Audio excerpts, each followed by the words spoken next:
Hello everyone, so welcome back to my channel. Definitely आज की video में हम लोग पार्ट 7 को कवर करेंगे। ठीक है, जो 90 डेज ट्रेडिंग चैलेंज नॉलेज की वीडियोस चल रही हैं उस सीरीज़ का आज हम लोग पार्ट 7 को कवर करेंगे। तो डेफिनेटली जिन्होंने लास्ट वीडियोस को नहीं देखा है वो प्लेलिस्ट में जाके हमारे जो 6 पार्ट हैं उनको देख सकते हैं। तो आज का बेसिकली हमारा कॉन्सेप्ट होगा कि जब भी तुम स्टॉप लॉस लगाते हो तो वो हिट क्यों हो जाता है। बेसिकली उसका रीज़न क्या होता है कि जब भी तुम स्टॉप लॉस पुट करते हो तो तुरंत वो तुम्हारा स्टॉप लॉस हिट करता है। तो वो सारा कॉन्सेप्ट क्या होता है, स्मार्ट मनी कॉन्सेप्ट क्या होता है वर्सेस रिटेल कॉन्सेप्ट क्या होता है, तो आज की वीडियो बहुत ही इंपॉर्टेंट होने वाली है क्योंकि आज की वीडियो तुम्हें सिखाएगा असल में तुम्हारे स्टॉप लॉस जो हिट होते हैं उनका रीज़न क्या होता है, मतलब वो किस कारण की वजह से तुम्हारा स्टॉप लॉस हिट होते हैं। तो डेफिनेटली वीडियो को लास्ट तक देखना सो दैट सारी इन्फॉर्मेशन तुम्हें मिल सके इससे रिलेटेड। और चैनल पहली बार है तो चैनल को सब्सक्राइब कर लेना, बेल नोटिफिकेशन ऑन कर लेना, क्योंकि इस चैनल बेसिकली हम लोग जो 90 डेज ट्रेडिंग चैलेंज नॉलेज से रिलेटेड वीडियोस को कवर कर रहे हैं। तो जो पार्ट 6 तो कवर हो चुका है, आज पार्ट 7 है। तो डेफ़िनेटली अभी बहुत सारे पार्ट आने बाकी हैं। तो चैनल को सब्सक्राइब कर लेना सो दैट सारी इन्फॉर्मेशन, सारी वीडियोज़ की नोटिफ़िकेशन तुम्हें मिल सके। चलो स्टार्ट करते हैं। तो पहला कॉन्सेप्ट ही यही है कि कभी सोचा है कि जब भी तुम्हारा स्टॉप लॉस मार्केट में लगता है, तो वो क्यों हिट हो जाता है? तुम सोच रहे होते हो अब तो ब्रेकआउट कंफर्म है, यानी कि जब भी कहीं से ब्रेकआउट आता है तुम्हें लगता है कंफर्म है। फिर तुम क्या करते हो, जैसे ही स्टॉप लॉस पुट करते हो तुम्हारा स्टॉप लॉस खा लेता है। जब कभी ब्रेकडाउन आता है तो डेफिनेटली तुम्हें लगता है कि यहाँ ब्रेकडाउन आ चुका है, जैसे ही तुम बेसिकली यहाँ ट्रेड लेते हो स्टॉप लॉस लगाते हो स्टॉप लॉस हिट हो जाता है। ठीक है, और नेक्स्ट कैंडल में वही तुम्हारा उल्टा मूव हो जाता है। तो ये सारा बेसिकली कॉन्सेप्ट क्या होता है, क्या ये कोइंसिडेंस होता है? नहीं, ये कोइंसिडेंस बिल्कुल नहीं होता है। ये स्मार्ट मनी का गेम होता है। तुमको लगता है यहाँ पे फेक ब्रेकआउट है, ट्रैप हो गया, ठीक है? तो असल में वो कॉन्सेप्ट होते हैं स्मार्ट मनी का। तो जब भी आइंदा कभी ब्रेकआउट देखो और तुम्हारे कैंडल के अपोजिट वो मूव करने लगे तुरंत, जैसे ही ब्रेकआउट आया अगेन वापस से वो नीचे आ गया और तुम्हारा स्टॉप लॉस कट गया, तो समझ जाना यहाँ पे कुछ स्मार्ट मनी का गेम का कॉन्सेप्ट लग रहा है। चलो आगे बढ़ते हैं तो थोड़ा और डिटेल में समझते हैं। सबसे पहले तुम्हें ये पता होना चाहिए कि स्मार्ट मनी वर्सेस रिटेलर क्या होते हैं। तो स्मार्ट मनी बेसिकली वो होते हैं जो मार्केट को मूव करा रहे होते हैं, और रिटेलर जो होते हैं जो उस मार्केट में पार्टिसिपेट कर रहे होते हैं। तो मूवर ये होते हैं और पार्टिसिपेट ये कर रहे होते हैं। तो स्मार्ट मनी जो कि इंस्टीट्यूशन होते हैं जो मार्केट में कैसे ट्रैप बनाता है वो आज डिस्कस करेंगे। ठीक है, यानी कि ये मूवर हैं तो बेसिकली डेफिनेटली ये मूव कराते हैं, मार्केट को मूव कराते हैं, तो ये ट्रैप बहुत क्रिएट करते हैं। तो उन्हीं को आज हम लोग डिस्कस करेंगे। वो किस साइकोलॉजी के साथ रिटेलर को स्टॉप लॉस निकालता है वो भी डिस्कस करेंगे। ठीक है, क्योंकि अल्टीमेटली मार्केट जो चलता है पूरा एसएल हंटिंग पे चलता है। ठीक है, मूव जो होता है उसका पूरा एसएल हंटिंग होता है। अब एसएल एसएल पहले क्रिएट कराते हैं कौन? Smart money. Max SL head ऐसे ऐसे ऐसे यहाँ पे क्या करते हैं, सारे रिटेलर के एसएल क्रिएट कराते हैं, फिर स्मार्ट मनी एंटर करके इन सारे एसएल को खाता है। ये तो हो गया अप साइड का। सिमिलरली डाउन साइड का क्या होता है? ऐसे यहाँ पे क्या होता है, सब रिटेलर के एसएल होते हैं, फिर मार्केट आता है नीचे सारे एसएल खा जाता है। तो on the basis of this हम कहते हैं कि स्मार्ट मनी जो होता है वो सिर्फ लिक्विडेशन प्रोवाइड करने का काम करता है मार्केट में। अब लिक्विडेशन का मतलब क्या है कि मार्केट को मूव कराने के लिए लिक्विडिटी चाहिए, तो वो स्मार्ट मनी ही वो काम करता है। ठीक है, और वो कब कैसे करता है? वो ट्रैप बना के करता है। वो किस साइकोलॉजी के साथ ट्रेडर का स्टॉप लॉस निकालता है वो भी डिस्कस करेंगे आज की वीडियो में। ठीक है, तो और हम कैसे इन स्टॉप लॉस से बच सकते हैं हंटिंग से, उसको भी डिस्कस करेंगे। ठीक है, तो जो भी एसएल हंटिंग होते हैं उससे हम लोग कैसे बच सकते हैं, उस चीज़ को भी आज हम लोग कवर करेंगे। तो डेफिनेटली बेसिकली आज की वीडियो बहुत इंपॉर्टेंट होने वाली है, तो फॉलो कर लेना, सब्सक्राइब कर लेना, क्योंकि 90 डेज़ में हम लोग पूरा ट्रांसफॉर्मेशन सीरीज स्टार्ट कर रहे हैं। यहाँ पे हम लोगों ने बेसिकली देखा है कि हम लोगों ने 6 पार्ट में बहुत ही अच्छी-अच्छी चीज़ों को कवर किया है। तो अब बेसिकली आने वाले पार्ट को भी अगर तुमने देख लिया तो तुम्हारा पूरा कंप्लीट ट्रांसफॉर्मेशन हो जाएगा। आप 95% लॉसेस की कैटेगरी से निकल के 5% प्रॉफिट की कैटेगरी में आ जाओगे। चलो आगे बढ़ते हैं। सबसे पहले हम लोग को बेसिक डिफरेंस पता होना चाहिए कि स्मार्ट मनी वर्सेस रिटेलर होते कौन है। तो रिटेलर सबसे इंपॉर्टेंट है कि ये पार्टिसिपेंट्स होते हैं। ठीक है, जैसे एक रेस है तो रेस में क्या है, पार्टिसिपेंट्स होते हैं। इनके पास मैक्सिमम टू 10 के 1 लाख कैपिटल होता है। ठीक है, इमोशनली ट्रेड करते हैं क्योंकि इतना बड़ा कैपिटल होता नहीं कि ये एल्गो यूज़ करें, ऑटोमेट करें ट्रेडिंग को, तो ये मैनुअली ट्रेड करते हैं। जब इंसान मैनुअली ट्रेड करता है तो यानी कि उसमें इमोशनल इंक्लूड होता है। इंडिकेटर पे डिपेंड करते हैं। सबसे इम्पोर्टेंट चार्ज है कि ये हमेशा जो होते हैं वो इंडिकेटर बेस्ड ट्रेडिंग करते हैं। ठीक है, यानी इंडिकेटर कोई भी लगा लेंगे, आरएसआई लगा लिया, ईएमए लगा लिया, ठीक है, बोलिंजर बैंड लगा लिया, सुपर ट्रेंड लगा, तो कोई भी इंडिकेटर लगा दे, मैक्सिमम सारे इंडिकेटर लैगिंग इंडिकेटर होते हैं। ठीक है, जब मूवमेंट हो जाता है तब बेसिकली वो कंफर्मेशन देते हैं कि अब ट्रेड लो, इसीलिए उनका हमेशा एसएल हिट होता है। तो इंडिकेटर पे जो भी डिपेंड करते हैं जनरली वो क्या करते हैं, वो लैगिंग इंडिकेटर्स होते हैं, यानी कि जब मूवमेंट यहाँ से यहाँ तक आ चुका होता है, तब वो सिग्नल देते हैं कि अब यहाँ तुम बाय का ट्रेड बनाओ। तो ऑलरेडी वो मूवमेंट निकल चुका होता है। और ये डेफ़िनेटली क्योंकि इतना छोटा कैपिटल होता है तो इनका स्टॉप लॉस लगाना ज़रूरी होता है, क्योंकि अगर स्टॉप लॉस नहीं लगाएँगे, क्योंकि इतने कैपिटल में बिना लेवरेज के आप ट्रेड नहीं करते। क्योंकि बिना लेवरेज के ट्रेड करोगे तो कुछ मिलेगा ही नहीं, लगेगा ही नहीं कि अगर तुमने ₹200 बिना लेवरेज के ट्रेड किया और ₹200 कमाया तो तुम्हें कोई फ़र्क ही नहीं पड़ता। तुम बड़ी-बड़ी क्वांटिटी उठाते हो, ट्रेड मारते हो। सबसे इम्पोर्टेंट चीज़ तो यही है ना। इसीलिए जो रिटेल ट्रेडर्स होते हैं उनका कैपिटल बहुत कम होता है, मैनुअली ट्रेड करते हैं, इसलिए इमोशन बहुत होता है और बहुत सारा इंडिकेटर पे डिपेंड करते हैं। और स्टॉप लॉस लगाना इनके लिए स्वाभाविक होता है, क्योंकि बहुत ही लेवरेज के साथ ट्रेड कर रहे होते हैं। वहीं स्मार्ट मनी कौन होते हैं? तो स्मार्ट मनी जिनके पास करोड़ों का कैपिटल होता है, ठीक है? अब करोड़ों का कैपिटल होता है, समझ रहे हो? करोड़ों के कैपिटल में अगर वो 1% बनाते हैं तो उनके लिए बहुत बड़ी बात होती है। दूसरा, ये लिक्विडिटी क्रिएट करते हैं। वही मैंने बताया कि स्मार्ट मनी क्या होते हैं? मार्केट मूवर्स होते हैं। और मार्केट मूव कैसे करता है? लिक्विडिटी के बेसिस पे करता है, ठीक है? यानी कि मार्केट को अगर ऊपर जाना है तो पहले वो ऊपर एसएल क्रिएट करवाएगा, फिर वो जाएगा ताकि इन सब की लिक्विडिटी ले सके, इन सब की एसएल हंटिंग हो सके। तो इस तरीके से वो लिक्विडिटी क्रिएट करने का काम करता है। ये मैनिपुलेशन नहीं करते हैं। लोगों को लगता है कि स्मार्ट मनी मैनिपुलेट करते हैं, ये सब नहीं होता है, ये सिर्फ़ लिक्विडिटी को स्वीप करते हैं। इनका मेन काम ही होता है कि लिक्विडिटी बनाए रखना। अगर बहुत सारे बायर्स आ चुके हैं, तो मार्केट मूव ही नहीं करेगा फिर, जब तक कि सेलर्स नहीं होंगे। तो वो बेसिकली सेलिंग प्रोवाइड करते हैं। कैसे प्रोवाइड? सेलिंग प्रोवाइड करेंगे, सब कैसल खाएँगे।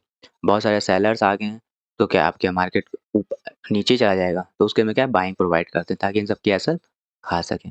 तो बस सिंपल इनका मतलब होता है ये लिक्विडिटी हंटिंग पे काम कर रहे होते हैं। तुम्हारा स्टॉप उनका एंट्री होता है, ठीक है? जैसे तुम यहाँ पे स्टॉप लॉस लगा लिए, तो बस इनकी यहाँ पे बाइंग, यहाँ पे बाइंग, यहाँ पे बाइंग, यहाँ पे बाइंग, यहाँ पे बाइंग आके ऐसे ऊपर मूव कराते हैं। तो that is the basic difference of the retail trader and the smart money. Retail trader जिसके पास कैपिटल कम, इमोशनल ट्रेड, इंडिकेटर पे डिपेंड और स्टॉप लॉस लगाना कंपल्सरी है। स्मार्ट मनी करोड़ों का कैपिटल, ठीक है? एल्गो ट्रेड करते हैं, ऑटोमेट ट्रेड करते हैं, इनका कोई मैनुअली ट्रेड नहीं होता है, लिक्विडिटी क्रिएट करते हैं, लिक्विडिटी हंटिंग में काम करते हैं, बेसिकली एसल हंटिंग में काम करते हैं और जहाँ तुम्हारा स्टॉप लॉस होता है वहीं इनकी एंट्री होती है। स्वाभाविक वो स्टॉप लॉस क्रिएट ही करवाते हैं। वो इतना खतरनाक लेवल के वो उनके पास मशीनें होती हैं, सॉफ्टवेयर्स होते हैं, इमोशनली अटैचमेंट सॉफ्टवेयर होते हैं कि वो इमोशनल भी डिटेक्ट कर लेते हैं। तो वो सब बेसिकली एसएल पे क्रिएट कराते हैं, फिर उस एसएल को खाते हैं और खाएँगे तब मतलब कि तुम्हारा एसएल जाएगा तो वो बाइंग लेंगे उस चीज़ का। So that is the basic difference of the retail trader and the smart money. अब स्मॉल लॉस हंटिंग की मैकेनिज्म कैसे होती है, यानी कि एसल हंटिंग होता है क्योंकि ये जब तक नहीं सीखोगे मार्केट में आप सर्वाइव ही नहीं कर पाओगे, क्योंकि सबसे इंपॉर्टेंट चीज़ होती है लिक्विडिटी को समझना, क्योंकि मार्केट सिर्फ लिक्विडिटी पे चलता है, जिधर लिक्विडिटी ज़्यादा होगी मार्केट सिर्फ उधर ही जाएगा, ठीक है? अब मान लो सबके एसल ऊपर पड़े हैं 90% लोगों के, तो तुम्हें क्या लगता है मार्केट अभी भी नीचे जाएगा? नहीं, फिर वो इन सबके एसल खाने जाएगा। तो it's all about the acyl basis mechanism होता है पूरा। रिटेल ट्रेडर क्लाउड बिज़नेस सब कहते हैं सपोर्ट 200 पे, यानी कि जनरल मान लेते हैं एक सपोर्ट 200 पे। यहाँ पे दिख रहा है कि यहाँ पे 2-3 बार वो आया है तो सबका सपोर्ट यहाँ पे, तो सबने यहाँ पे बाय, बाय, बाय, बाय करके रखा हुआ है। और सब बेसिकली देख रहे हैं कि बेसिकली इन्होंने स्टॉप लॉस कितना लगाया 198, क्योंकि उनको सब पता होता है, उनके पास पूरा सिस्टम होता है, उनको पता होता है कि इन जितने यहाँ सपोर्टर हैं उनका स्टॉप लॉस कहाँ पे है, ये पता होता है क्योंकि वो लगा के रखते हैं सिस्टम पे, तो डेफिनेटली सिस्टम पे लगा हुआ स्टॉप लॉस इंस्टीट्यूशन को पता होता है, ब्रोकर को पता होता है। इसलिए 200 पे सपोर्ट है तो सब 198 का एसएल जनरली लगा के रखे हैं, मान लेते हैं। तो इसका मतलब क्या है कि 198 पे बहुत अच्छी लिक्विडिटी है, यानी कि यहाँ पे सबने बाय किया हुआ है 198 पे, सेलिंग उनका पॉइंट है, यानी कि वहाँ पे ये सेल करेंगे, तो वही केस में बेसिकली लिक्विडिटी पुश होती है। यानी कि क्या होगा 197.8 तक की मार्केट को अब लेकर आएँगे। जब 197.8 तक की लेकर आएँगे तो इन सब के एसएल हिट होंगे यानी कि इन सब का सेलिंग पॉइंट ट्रिगर्ड होगा। ऐसे ही सेलिंग आएगी इन सब में, तो इंस्टीट्यूशन कूदेंगे, बाय करके ऊपर ले जाएँगे। तो इस तरीके से आपकी पूरी मैकेनिज़्म होती है। नहीं समझे? फिर समझाते हैं। देखो, ये जैसे 200 का सपोर्ट था, मार्केट यहाँ पे आया, वापस गया, यहाँ पे आया, वापस गया, यहाँ पे आया, वापस गया, अब यहाँ पे आया। तो इन सब के एसएल कहाँ पे हैं? 198 पे, यानी कि इन सब ने बाय कर रखा है, तो यहाँ पे उनको सेल करना है। तो अब इन्होंने एसएल 198 पे रखा है, मतलब यहाँ पे इनको इस एसेट को सेल करना है। तो इंस्टीट्यूशन क्या करता है यहाँ पे 197 तक लाता है और इन सब के एसएल को ट्रिगर करता है, मतलब ये सब सेल करते हैं। अब सेल करेंगे तो इंस्टीट्यूशन फिर क्या करता है यहाँ पे बाइंग मारता है, बाइंग मार के फिर वो ऊपर ले जाता है। तो एट द एंड क्या होता है जिन्होंने यहाँ पे ट्रेड बनाया होता है इन सब का तो खाता ही है, और जिन्होंने यहाँ ट्रेड बनाया होता है वो इन लोग का एसएल नहीं देखते हैं, क्योंकि इन लोग का जहाँ एसएल होगा डेफिनेटली वहीं तक मार्केट जाएगा। सबसे इम्पोर्टेंट चीज़, बहुत बड़ी बात बता रहे हैं, ठीक है? जैसे मान लेते हैं ये आया, तो अब यहाँ पे जिन्होंने बनाया, यहाँ पे जिन्होंने बनाया, यहाँ पे जिन्होंने बनाया, इनके एसएल को देखना है, ठीक है?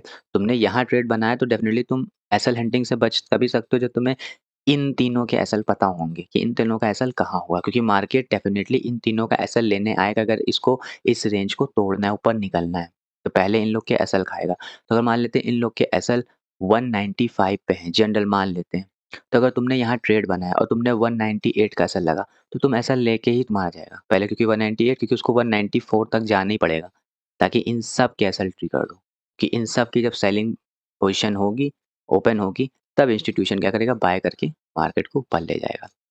तो इसी तरीके से तुम बच सकते हो कि तुम ट्रेड लेते हो तो तुम अपने रेस्पेक्ट में एसएल लगाते हो, नहीं, यहाँ पे और कितनों ने पोज़ीशन बनाई है, उनका एसएल कहाँ है? वो पॉइंट सबसे इम्पोर्टेंट होता है, क्योंकि उन सब का एसएल ही ट्रिगर्ड होके फिर मार्केट ऊपर जाएगा, ठीक है? तो इस तरीके से हम स्मार्ट मनी के टाइम को समझ सकते हैं, स्मार्ट मनी की मैकेनिज़्म को समझ सकते हैं। तो आइंदा ट्रेड बनाओ तो जहाँ पे तुम बना रहे हो ये देखो कि और लोगों का यहाँ पे एसएल कहाँ पे होगा, अगर उन्होंने यहाँ पे पोज़ीशन ऑलरेडी पहले से बना रखी है। तो इस तरीके से स्मार्ट मनी काम करता है। अगर 200 का सपोर्ट था तो 198 पे अगर सबकी लिक्विडिटी है, तो 197 तक की लाएँगे, सबकी लिक्विडिटी लेंगे, यानी कि सबका सेलिंग पॉइंट ट्रिगर्ड होगा, फिर वो बाइंग करके प्राइस को ऊपर ले जाएँगे। इससे क्या होगा, सबका एसएल हिट होगा, पैनिक सेलिंग आएगी तो प्राइस थोड़ा नीचे गिरेगा, 197 पे 197, 196 आएगा, देन डेफिनिटली सब लोग सेल मारेंगे, तो वो क्या करेंगे, इंस्टीट्यूशन बाय करके ऊपर ले जाएँगे। तो स्मार्ट मनी का कॉन्सेप्ट होता है सिंपली वो अब यहाँ पे क्या करेगा, वो चीप प्राइस पे बाय करेगा, यानी कि 200 पे जिन्होंने बाय किया, जिन्होंने पहले बाय रखा था उन सबका एसएल हिट हुआ, और डेफिनेटली अब इंस्टीट्यूशन ने एक इस चीप प्राइस पे उसको ऊपर ले गया। तो फेक ब्रेकडाउन नहीं होता, वो लिक्विडिटी करेक्ट कर रहे होते हैं, सबसे इंपॉर्टेंट यही है। तो एसएल हंटिंग का मैकेनिज्म पूरा क्लियर हो गया, किस तरीके से एसएल हंटिंग होती है। जब भी पोजीशन बनाओ तो पहले ये देखो कि यहाँ पे जिन्होंने पहले से पोजीशन बना रखी है उनका एसएल कहाँ है, क्योंकि अगर इसको अच्छे लेवल पे जाना है ऊपर, पहले इन सबको लेके जाएगा, ठीक है? इन सबको खाएगा फिर लेके जाएगा, क्योंकि वो किसी का पैसा बनाने नहीं देगा, क्योंकि 5 ही परसेंट लोग पैसा बनाते हैं, तो अगर सभी वही से बनाएँगे तो फिर क्या होगा? तो दैट इज़ वेरी इंपॉर्टेंट कि आइंदा तुम्हें एसएल मैकेनिज्म पता होनी चाहिए, ठीक है? जैसे वही रियल लिक्विडिटी ग्रैब एग्जांपल कैसे होता है, यही होता है कि बेसिकली इसे 200 पे सपोर्ट था, ठीक है? तो बेसिकली एसएल सबका कहाँ पे था? यहाँ पे एसएल था मान लेते हैं, ठीक है? और डेफिनिटली बेसिकली वो क्या करेगा, लिक्विडिटी स्वीप करेगा। 197 198 ज़ोन है तो 197 तक की आया उसने एसएल सबके लिए, और वापस से वो ऊपर चला गया। तो प्राइस एक लेवल के नीचे जाता है, सबका एसएल ट्रिगर करता है, वहाँ से प्राइस उल्टा मूव कर जाता है। तो that's not diamond, that's the liquidity grab. तो आइंदा जब कभी भी तुम ये समझो कि कहीं पे भी बेसिकली सपोर्ट रेजिस्टेंस दिख रहा है, तो अगर उसको एक वापस से रिवर्सल करना है और लॉन्ग साइड जाना है, एक लंबा साइड जाना है, यानी कि अगर जैसे सेलिंग साइड उसको जाना है, अगर सबने यहाँ पे सेल कर रखा है, तो डेफिनेटली वो पहले इन सब के एसएल को हिट करेगा, फिर नीचे जाएगा तेजी से, ठीक है? वहीं अगर सबने यहाँ पे बाय कर रखा है, तो डेफिनेटली अगर इसको अब और ज़्यादा लंबे जाना है, तो पहले इन सब की बाइंग पोजीशन जो है उनको क्लोज करना पड़ेगा उसको, एसएल खा के फिर बाय निकलेगा, ठीक है? तो दैट इज़ वेरी इंपॉर्टेंट कि तुम्हें स्टॉप लॉस का स्मार्ट मनी कैसे लिक्विडिटी ग्रैब करते हैं वो समझ में आना चाहिए, ठीक है? अब इस ट्रैप को पहचानें कैसे? तो पहली चीज़ तो मैंने ऑलरेडी बता दी कि और लोगों की पोज़ीशन देखो कहाँ पे रखी है। तो और कैसे पहचान सकते हो कि स्मार्ट मनी ने एंटर मानी या ट्रैप कर रहे हैं? तो अगर सडन स्पाइक आए, किसी भी अच्छे लेवल पे अगर सडन स्पाइक आ जाए, रिजेक्शन आ जाए, समझ जाओ वहाँ पे स्मार्ट मनी की एंट्री हो रही है। यानी कि जैसे यहाँ पे देखा मैंने कि यहाँ पे सबके लेवल टूटा, फिर यहाँ पे टूटने के बाद वापस से ये रिजेक्ट होके ऊपर आ गया। इसका मतलब क्या हुआ कि यहाँ पे स्मार्ट मनी एंटर कर चुके हैं। सबसे इम्पोर्टेंट होता है कि वीक बनते हैं हमेशा, ठीक है? सपोर्ट सिस्टम पे वीक बनते हैं। वही मैंने बताया कि अगर यहाँ पे ये बार-बार आ रहा है, तो बेसिकली यहाँ पे कैंडल पहले इन सबको स्विप करेगा, फिर रिजेक्शन लेके एक हैमर टाइप की कैंडल क्रिएट करेगा। इसका मतलब ये क्या है? वीक बता रहा है। ये वीक मतलब क्या? रिजेक्शन आया। रिजेक्शन आने का मतलब है क्या? स्मार्ट मनी ने एंटर करा है। हाई वॉल्यूम भी जब भी देखा करो, जैसे अगर इस कैंडल पे बहुत ज़्यादा वॉल्यूम ज़्यादा आया, इसका मतलब रियली है कि यहाँ पे इंस्टीट्यूशन यानी स्मार्ट मनी ने एंट्री बनाई है। वी शेप जब भी रिकवरी हो, समझ जाना ब्रेकआउट के बाद वहाँ पे आपका स्मार्ट मनी ने एंटर करा, यानी कि जैसे ये ब्रेकआउट आया सटाक से वी शेप रिकवरी हो गई। तो इसका मतलब सिंपल है कि यहाँ पे डेफिनेटली स्मार्ट मनी ने एंट्री बनाई है। जब सबको लगता है कि ब्रेकआउट हो गया, तभी मार्केट में ब्रेकआउट ट्रेडर आने रेडी होता है। तो दैट इज़ वेरी इंपॉर्टेंट कि स्मार्ट मनी का कॉन्सेप्ट कैसे समझते हैं। सिंपली जब भी रिजेक्शन आए एक अच्छे लेवल पे, सपोर्ट रेसिस्टेंस पे वीक बने, समझ जाना। कैंडल हमेशा रिटेल डायरेक्शन के अपोजिट अगर हाई वैल्यू वाली बन रहा है तो समझ जाना यहाँ पे कुछ स्मार्ट मनी एंटर भी बना रहे। वी शेप रिकवरी आ जाए तब भी समझ जाओ कि स्मार्ट मनी एंटर बना रहे, ठीक है। तो जब सब ब्रेकआउट देखते हैं तो असल में वो ब्रेकआउट करा के सबके एसएल लेके फिर वापस से ट्रैप बना के निकल जाता है। So that is the basic of the smart money trap. तो इसको अवॉइड कैसे करें? तो पहली चीज़ मैंने बता ही दी थी कि एसएल को कैसे समझना है, क्योंकि एसएल ही हंटिंग होती है स्मार्ट मनी की। तो तुमने इसको समझ लिया तो डेफ़िनेटली तुम गेटिंग ट्रैप से बच जाओगे, ठीक है। स्टॉप लॉस लगाना बहुत ज़रूरी है, ठीक है। की लेवल पे don't keep stop loss at obvious level, ठीक है। सबसे इम्पोर्टेंट कि यहाँ पे ऑब्वियस लेवल पे कहीं भी स्टॉप लॉस देख के लगाओ कि और लोगों का स्टॉप लॉस कहाँ है वो देखो ज़रूर। दूसरा, कन्फर्मेशन कैंडल को ज़रूर चेक करो, जब तक कि रीटेस्ट ना हो जब तक कि ट्रेड मत लो। हमेशा वॉल्यूम को ज़रूर दिमाग में रखो, बिना वॉल्यूम के आप हमेशा फेक ट्रेड में पाओगे। और एंटरिंग क्राउड के साथ ना लो, जहाँ सब एंट्री बना रहे वहाँ हमेशा लिक्विडिटी होती है तो वहाँ बच के रहो। तो इस तरीके से ट्रैप से बच सकते हो। अगर अपोजिट कैंडल हाई वॉल्यूम की बन रही है, कंफर्मेशन आएगा या की लेवल पे सबके एसएल देखो, तभी आप बेसिकली इन सब को देख के ही आप अवॉइड कर सकते हो ट्रैप से, अदरवाइज तो ट्रैप हो गई, ठीक है। तो स्मार्ट मनी के हमेशा अगेंस्ट मत लड़ो, ठीक है, उसके साथ चलो। चार्ट में देखो स्टॉप लॉस जोन के बाद क्या रिएक्शन हो रहा है, स्टॉप लॉस हंट होने के बाद कैसा रिएक्शन हो रहा है, उसके बेसिस पे समझ जाओ कि स्मार्ट मनी कैसे एंट्री बनाएंगी, ठीक है। तो अब जब नेक्स्ट टाइम स्टॉप लॉस लगे तो समझ जाना बैड लक नहीं, यहाँ ने स्मार्ट मनी ने एंट्री बनाई है। तो आई थिंक आज तुमने स्मार्ट मनी वर्सेस रिटेलर को डिटेल में समझ लिया और अब से तुम्हारा एसएल हंटिंग लिक्विडिटी स्वीप का थोड़ा सा कॉन्सेप्ट आ गया होगा। तो नेक्स्ट वीडियो में हम लोग कुछ ट्रेंड रेंज के ऊपर बात करेंगे।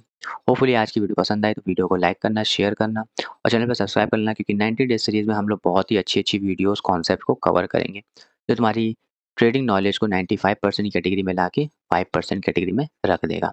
सो होपफुली आज की वीडियो पसंद आए तो लाइक शेयर सब्सक्राइब करना। मिलते हैं नेक्स्ट वीडियो में। Thank you for watching this video. Till then bye.